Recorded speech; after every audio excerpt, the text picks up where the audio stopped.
வணக்கம். சுப்பிரமணியம் யோகாமணி சேனலுக்கு உங்களை அன்புடன் வரவேற்கிறேன். இன்னைக்கு சமையல் குறிப்பில் நம்ம பார்க்க போகிறது தஞ்சாவூர் உரப்பு அடை எப்படி செய்கிறேன்னு பார்க்கலாம் வாங்க. அனைவருக்கும் அன்பு வணக்கம். திருமதி சுப்பிரமணியம். இன்றைக்கி பிரேக்ஃபாஸ்ட்டுக்கு நம்ம செய்ய போகிறது தஞ்சாவூர் ஸ்பெஷல், நல்லா கரகர முறுமுறுன்னு இருக்கக்கூடிய ஒரு தஞ்சாவூர் ஸ்பெஷல் உரப்பு அடை. அதுதான் செய்ய போகிறோம். அதுக்கு பச்சரிசி அரை கப், இட்லி அரிசி புழுங்கலரிசி அரை கப், கடலைப்பருப்பு அரை கப், துவரம்பருப்பு அரை கப், உளுந்து அரை கப் எடுத்து வச்சுருக்கிறேன். தோல் உளுந்து இருந்துச்சுன்னா அது போட்டுக்கலாம். அது அவைலபிளாக இல்லாததுனால நான் இப்போ இந்த வெள்ளை உளுந்தை எடுத்து வச்சுருக்கிறேன்.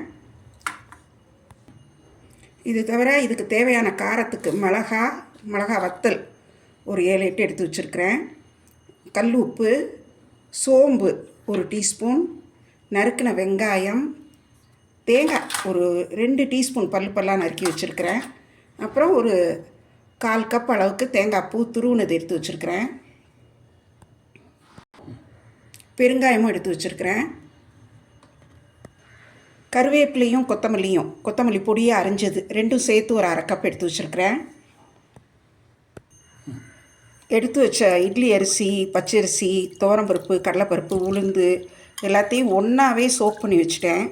ஒரு 3 ஹவர்ஸ் ஊற வச்சுருந்தேன். இப்போ இதை எடுத்து நல்லா களைஞ்சிட்டேன். இதை இப்போ கிரைண்டரில் போட்டு கொஞ்சம் நரப்பாக அரைச்சிட்டு வந்துடுறேன். இதோட பதம் பார்த்திங்கன்னா கொஞ்சம் நரப்பாக அரைச்சிருக்கிறேன். இதோட கன்சிஸ்டன்சி பார்த்திங்கன்னா தோசை மாவு மாதிரி தண்ணியாகவும் இருக்காது, வடை மாவு மாதிரி கெட்டியாகவும் இருக்காது, கொஞ்சம் கெட்டியாக இருக்கும். இப்போ இந்த மிளகா, உப்பு, சோம்பு, பெருங்காயம் இதெல்லாம் சேர்த்து ஒரு பவுடராக பண்ணி எடுத்துகிட்டு வந்துடுறேன். இந்த சோம்பு, மிளகா, உப்பு, பெருங்காயம் இது எல்லாத்தையும் சேர்த்து பவுட்ரு பண்ணதை இதில் போட்டேன். தேங்காய் பல் அதையும் போட்டாச்சு. தேங்காய் பூ இதையும் போட்டுருவோம். வெங்காயம் இதையும் போட்டாச்சு. கருவேப்பிலை, கொத்தமல்லி இதையும் போட்டிருக்கிறேன். உங்களுக்கு வாழைப்பூ, சுரக்காய், முருங்கைக்கீரை இதெல்லாம் அவைலபிளாக இருந்துச்சுன்னா அதுவும் இதில் பொடியாக நறுக்கி போடலாம். இப்போ இன்றைக்கி நான் கருவேப்பிலை, கொத்தமல்லி தான் சேர்த்துருக்குறேன். இது எல்லாத்தையும் இப்போ நல்லா கிளறி எடுத்துகிட்டு வந்துடுறேன். அடை மாவு தயாராகிடுச்சு. கன்சிஸ்டன்சி பார்த்திங்கன்னா உங்களுக்கு தெரியும். இந்த அளவில் இருந்தால் தான் கரெக்டாக இருக்கும். வீடியோ பார்த்துட்ருக்கிறவங்க நம்மளோட யோகாமணி சேனலுக்கு இது வரைக்கும் சப்ஸ்கிரைப் பண்ணலைன்னா சப்ஸ்கிரைப் பண்ணிக்கோங்க. நம்ம வீடியோஸ் பாருங்கள், லைக் பண்ணுங்கள், ஷேர் பண்ணுங்கள். இப்போது இன்றைக்கி இந்த அடையை 2 விதமாக நான் செஞ்சு காமிக்கிறேன். ஒன்று இப்போ நான் இந்த ஆப்பச்சட்டி அதை தான் வச்சுருக்கிறேன். ஆக்சுவலி பார்த்திங்கன்னா அடி கனமான வெங்கல பாத்திரம் அல்லது நல்ல உருளி அப்படின்னு சொல்லுவாங்க அது, அல்லது ப்ரெஷர் பேன் கூட வைக்கலாம். நான் இன்றைக்கி இதில் ட்ரை பண்ணுறேன். அதாவது ஆப்பச்சட்டியில் நல்லெண்ணெய் நிறைய ஊற்றிருக்கிறேன். அது எண்ணெய் காஞ்சிருச்சு. இந்த மாவை எடுத்து இதில் அப்படி ஊற்றி நல்லா அப்படி பரத்தி விடுவேன். கொஞ்சம் நல்லாவே பரத்தி விடுவேன். இது கொஞ்சம் மெதுவாக தான் வேகும். இந்த மெத்தடில் செய்கிறப்போ நம்ம அடக்கல்ல ஊற்றுற மாதிரி ஊற்றுறப்போ வேகிறத விட கொஞ்சம் டைம் எடுக்கும். இப்போ இதை ஊற்றிட்டு இந்த எண்ணெய் பார்த்திங்கன்னா மேலே மிதந்தாப்பில் இருக்கும், நல்லா தாராளமாகவே இருக்கும். இதை இப்போ மூடி வைக்கிறேன்.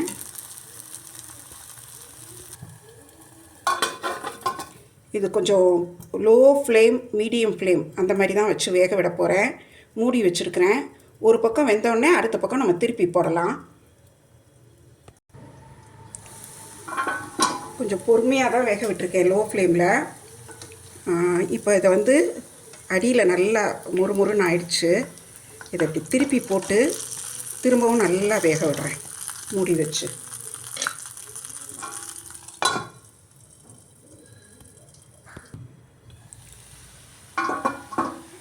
இன்னொரு பக்கம் நல்லா வெந்துருச்சு, நல்லா முறுமுறுப்பாகிடுச்சு.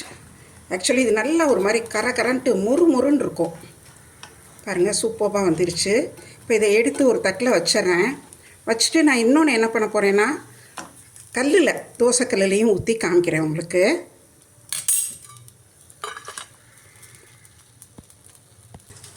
அடுப்பில் ஒரு இரும்பு கல் வச்சு நல்லா எண்ணெய் தடவி ஒரு ஸ்பூன் எண்ணெயும் ஊற்றிருக்கிறேன். இதில் ஒரு கரண்டி மாவு எடுத்து நல்லா இப்படி அதோட தட்டையான பாகத்தை வச்சு அடிப்பாகத்தை வச்சு நல்லா கொஞ்சம் பரப்பி விடுறேன். கைனால் தட்டணுங்கிறது இல்லை, இப்படி கரண்டினாலே நல்லா பரப்பி விடலாம். இதில் வந்து ஊற்றுறப்போ அவ்வளோ எண்ணெய் ஆகாது. அந்த பேனில் ஊற்றணும் பார்த்தீங்களா, அப்பச்சட்டியில், அந்த அளவுக்கு எண்ணெய் தேவைப்படாது. இருந்தாலும் இதுக்கும் நல்லெண்ணெய் கொஞ்சம் கூட ஊற்றினா தான் நல்லாயிருக்கும். அந்த பேனில் ஊற்றுனதை விட இதில் ஊற்றுறப்போ கொஞ்சம் சீக்கிரம் வேகும். இதையும் நம்ம மூடி வச்சே வேக விடலாம். திருப்பி போட்டிருக்கேன். அடுத்த பக்கமும் நல்லா மொறுமொறுன்னு வேகட்டும். நல்லா 2 பக்கமும் நல்லா கரகரப்பாக நல்லா மொறுன்னு வெந்துருச்சு.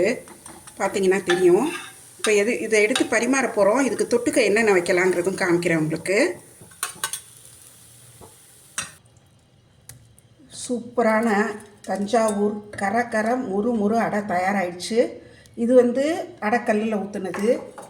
இது அந்த பேனில் ஆப்பச்சட்டியில் ஊற்றி கொஞ்சம் நிறையா எண்ணெய் ஊற்றி வச்சது. இது ரெண்டும் பாருங்கள் ஒரே மாதிரி தான் இருக்குது. இது கொஞ்சம் எண்ணெய் நிறைய இருக்கிறதுனால நல்ல முறுமுறுப்பாக இருக்குது ஓரத்துலலாம். இப்போ இதுக்கு தொட்டுக்க பாருங்கள் என்னென்ன வைக்கிறேன்னு பாருங்கள். தேங்காய் சட்னி வச்சுருக்கிறேன், ரொம்ப நல்லாயிருக்கும்.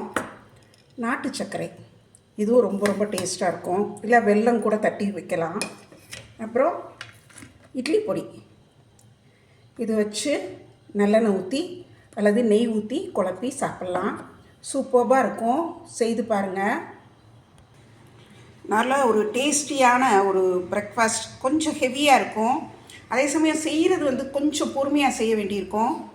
அதனால் வீக்கெண்டில் செய்கிறது சரிப்பட்டு வரும் உங்களுக்கு. ஸ்கூல் டேஸில் அவசரத்தில் செய்ய முடியாது. இது செய்து பாருங்கள், எப்படி இருந்துச்சுன்னு சொல்லுங்கள். இந்த வீடியோவை லைக் பண்ணுங்கள், ஷேர் பண்ணுங்கள். எங்கள் யோகாமணி சேனலுக்கு சப்ஸ்கிரைப் பண்ணுங்கள். நன்றி, வணக்கம்.